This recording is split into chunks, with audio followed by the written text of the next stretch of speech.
NIOS national institute of open schooling, मैं प्रयास charitable foundation में आपका स्वागत करती हूँ। मेरा नाम सुरभि है, I am your Hindi teacher. तो अभी हम चैप्टर 6 के पार्ट 4 को देखेंगे। ओके, हमने पिछले कुछ पार्ट्स में गद्य के बारे में जाना कि कैसे उसका विकास हुआ, कौन से युग में वो ज़्यादा प्रसरा, कौन कौन से कवियों ने उसका विकास किया, क्या क्या रचनाएं करी, वॉटेवर। ओके, सब कुछ हमने देखा। अभी देखते हैं कि गद्य का महत्व।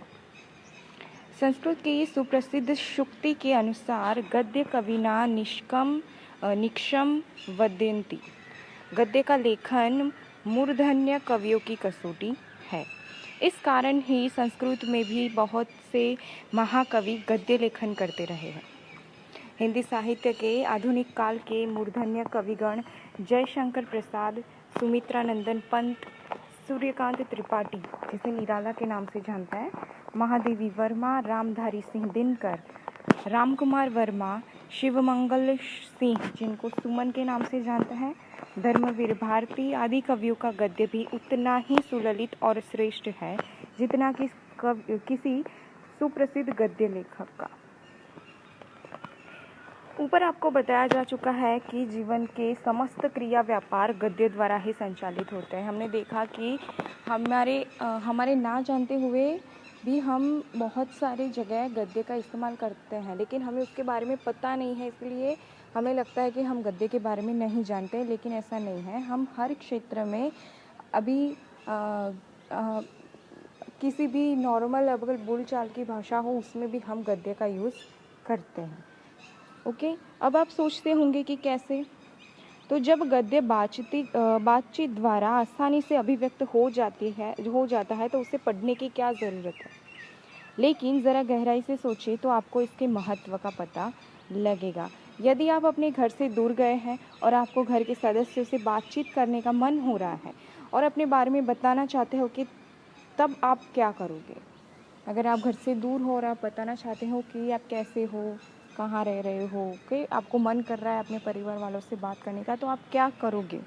तो आप चिट्ठी में आप किसी ढंग से अपनी बात बोलोगे, चिट्ठी लिखोगे, ओके, कि मैं ऐसा हूँ, यहाँ रहता हूँ, वगैरह वगैरह।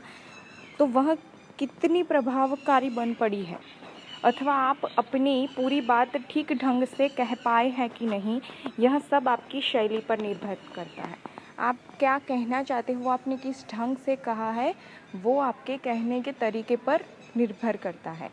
ओके, आपके कई मित्र आपको चिट्ठी लिखते होंगे और उनमें से ज़रूरी नहीं कि सब चिट्ठी आपको प्रभावित करे, यानी कि उसमें जो शब्द होते हैं, कहने का तरीका होता है, उससे हम प्रभावित होते हैं। ज़रूरी नहीं कि सब चिट्ठियाँ ऐसी ही होती हैं। ओके, तो कोई एकाध चिट्ठी ऐसी होती है जिसे पढ़कर आप प्रभावित होते होंगे और उसी तरह की चिट्ठी लिखने की कोशिश भी आप करते होंगे। यह प्रभावित करने की जो गुण है उसकी लेखन शैली पर निर्भर करता है और यह शैली गद्य का अध्ययन करके ही प्राप्त करी जा सकती है। ओके, हम यहाँ पे क्या पढ़ रहे हैं, गद्य के महत्व के बारे में पढ़ रहे हैं। ओके, तो गद्य के महत्व हम कैसे डिफाइन कर सकते हैं कि अगर किसी को चिट्ठी लिखनी है तो वो कितनी प्रभावकारी है। अगर मैं किसी को चिट्ठी लिख रही हूँ तो वो सामने वाले पर कैसा प्रभाव डालेगी, वो मेरे लिखने के तरीके पर निर्भर करता है। ओके, तो यहाँ प्रभावित करने का गुण उसकी लेखन शैली पर निर्भर करता है। ओके, उसने किस ढंग से लिखा है, और यह शैली गद्य का अध्ययन करके ही प्राप्त करी जा सकती है। जब तक अधिक से अधिक और ठीक ढंग से गद्य का अध्ययन नहीं किया जाएगा तब तक प्रभावशाली लेखन शैली का विकास नहीं किया जा सकता। गद्य के पढ़ने की आवश्यकता केवल साहित्य पढ़ने के लिए नहीं होती, बल्कि इतिहास, विज्ञान, गणित आदि ज्ञान विज्ञान की अनेक पुस्तक है जो गद्य में ही लिखी जाती है। जब तक गद्य का अध्ययन नहीं करेंगे तब तक दुनिया के बारे में जानकारी भी नहीं मिलेगी। आपको यदि कहीं आवेदन भेजना हो तो गद्य का ही सहारा लेंगे, है ना। तो इस प्रकार गद्य को ठीक से पढ़ने का तरीका सीखना चाहिए और उसके प्रभावशाली गुणों को भी जानना चाहिए। अब जानते हैं कि गद्य के अवयव क्या होते हैं। तो अब आपके मन में प्रश्न उठता होगा कि गद्य को कैसे पढ़ा जाए। तो गद्य को ठीक ढंग से पढ़ने के लिए सबसे पहले उसके प्रमुख अवयवों की जानकारी आपको होनी चाहिए, क्योंकि हर चीज़ कुछ तत्व के सहयोग से बनती है। ओके, कोई भी चीज़ है उसमें 2-4 चीज़ें मिलकर वो एक चीज़ बनती है। ओके, तो इसी तरह गद्य के भी कुछ अवयव है जिसको मिलाकर गद्य बना है। तो वे ही तत्व उस वस्तु के अवयव कहलाते हैं। गद्य के अवयवों की जानकारी आपके लिए अत्यंत आवश्यक है, क्योंकि जब परीक्षा में गद्य की व्याख्या पूछी जाती है तब आप असमंजस में पड़ जाते हैं कि यह तो स्पष्ट रूप से समझ में आ रही है, लेकिन इसका अर्थ कैसे लिखा जाए। अगर आपको समझ में आ गया कि गद्य किसे कहते हैं, लेकिन अगर उसको डिफाइन करना हो, उसका डेफिनेशन लिखना हो, लेकिन आपको पता ही ना चले कि वो कैसे लिखना है। ओके, तो किंतु गद्य की व्याख्या करने का मतलब ये नहीं होता, लिखना नहीं होता, बल्कि उसके अवयवों की व्याख्या करना होता है कि उसके अंदर क्या चीज़ है उसको डिफाइन करना होता है, तो वो व्याख्या या डेफिनेशन कहलाती है। तो आपको उससे पहले आपको उसके अवयव के बारे में पता होना चाहिए। तो जब तक अवयवों से परिचित नहीं होंगे तब तक गद्य को समझना भी कठिन हो जाएगा। गद्य में 3 प्रमुख तत्व होते हैं। एक होता है विचार तत्व, भाषा और शैली। ये 3 अवयव है किसके? गद्य के। गद्य के 3 अवयव, विचार तत्व, भाषा तथा शैली। फर्स्ट देखते हैं विचार तत्व। किसी भी गद्य रचना में विचार तत्व प्रधान होता है, यानी कि प्रथम होता है, चाहे वह निबंध हो, कहानी हो या उपन्यास या संपादकीय। हम इन चारों से परिचित हैं। ओके, इस विचार तत्व का अध्ययन करने के लिए आवश्यक है कि रचना के रचनाकार के बारे में परिचय प्राप्त कर लिया जाए और वह किस काल का रचनाकार है और उस काल की विशेषता के बारे में जानकारी प्राप्त कर ली जाए, क्योंकि समय तथा सामाजिक परिवेश के अनुसार ही विचार बनते हैं। अगर पुराने ज़माने के कुछ लिख रहे हैं पुराने ज़माने के बारे में, तो उस ज़माने के बारे में हमें पता होना चाहिए, ठीक है, उस हिसाब से हमारे विचार होने चाहिए। अगर मैं बोलूँ कि पुराने ज़माने में लड़कियों को बड़ी आज़ादी थी, तो ये तो गलत हो गया, राइट। तो अगर जिस समय के बारे में हम लिख रहे हैं, जिस कवि या रचनाकार के बारे में लिख रहे हैं, उसके बारे में हमें पूरी जानकारी होनी चाहिए। ओके, फिर उस रचना के पीछे रचनाकार का उद्देश्य, अगर उसको किसी लेखक या कवि ने कुछ लिखा है तो उसके पीछे उसका उद्देश्य क्या है। यानी कि मैं बोलती हूँ ना कि कोई कहानी या गीत पढ़कर हमें ऐसा लगता है कि हमें सैड फीलिंग हो रही है या हैप्पी वाली फीलिंग हो रही है, राइट। तो ठीक उसी तरह अगर किसी चीज़ के बारे में अवेयरनेस के बारे में है, तो इन शॉर्ट कहने का मतलब कि लेखक का जो रचना है उसके पीछे उसका उद्देश्य क्या है, उसका सार क्या है। ओके, तो वो हमें पता होना चाहिए। जैसे उदाहरण के लिए लेते हैं कि यदि हम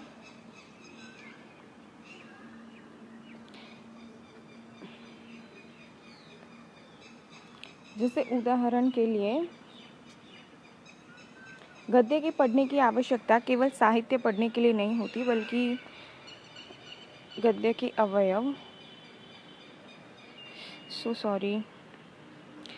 जैसे उदाहरण के लिए यदि हमें कुटज नामक निबंध पढ़ना है तो हमें पहले जान ले कि हरिप्रसाद द्विवेदी किस काल के रचनाकार हैं। ये हमें अगर पता है कि ये रचना हरिप्रसाद द्विवेदी की है, ओके, तो हमें पहले तो ये पता होना चाहिए कि हरिप्रसाद द्विवेदी है कौन से समय के हैं। तो उस काल के विषय, उस काल के किस प्रकार की रचनाएं होती थी। हर युग में अलग अलग चीज़ों का विकास हुआ, राइट। तो हरिप्रसाद द्विवेदी के समय में क्या सबसे ज़्यादा प्रथम था, क्या सबसे ज़्यादा ट्रेंडिंग में था, ओके, कौन सी रचना, तो वो हमें पता होना चाहिए, तथा द्विवेदी जी का उसमें योगदान क्या था, ठीक है, उन्होंने कितना काम किया उस विषय पर, वो हमें पता होना चाहिए। फिर कुटज लिखने के पीछे उनका मतलब क्या था, ओके, उनका आशय क्या था, उद्देश्य क्या था, वो हमें पता होना चाहिए। इस तरह कुटुज में जो विचार आए हैं वो स्पष्ट होते चले जाएंगे, नहीं तो आप विचारों को ढूंढने में अंदाजे ही लगाते जाओगे और वो व्यर्थ है। रचना में विचार तत्वों की व्याख्या के लिए गहन अध्ययन की आवश्यकता होती है, क्योंकि इसमें कविता की तरह भावना प्रधान नहीं होती। कविता में क्या होती है, फीलिंग्स होती है, भावना होती है, ओके, लेकिन गद्य में ऐसा नहीं होता, राइट। कविता में फीलिंग्स होती है, प्लस उसमें लय और राग होता है, उसका अपना लय और राग होता है, लेकिन गद्य में फीलिंग्स नहीं होती, भावना नहीं होती, और उसमें राग या लय नहीं होता, ओके। तो क्योंकि इसमें कविता की तरह भावनाओं की प्रधानता नहीं होती, इसमें आए एक एक विचार की गहराई तक जाना होता है। उसमें क्या होता है, विचार होता है, एक डीप विचार रखा होता है, डीप थॉट रखा होता है, उसके अंदर हमें घुसना होता है, उसको जानना होता है। तो उन तर्कों की जानकारी आपको तभी हो सकती है जब आप उससे संबंधित ग्रंथों का अध्ययन करेंगे, और जब आप अध्ययन करेंगे तो पाएंगे कि जो विचार आपके सामने अभी है, किसी न किसी रूप में और दूसरे रचनाकारों में पहले से ही वे मौजूद है, ओके। तो आपको इन रचनाओं के समान विचारों की आपस में तुलना भी करनी चाहिए। अगर हम किसी टॉपिक को पढ़ रहे हैं, ओके, हमें कुछ समझ में नहीं आ रहा है, लेकिन थोड़ा थोड़ा बहुत समझ रहा है कि क्या हो रहा है, क्या बोल रहा है, ओके, वो हमें पता चल गया।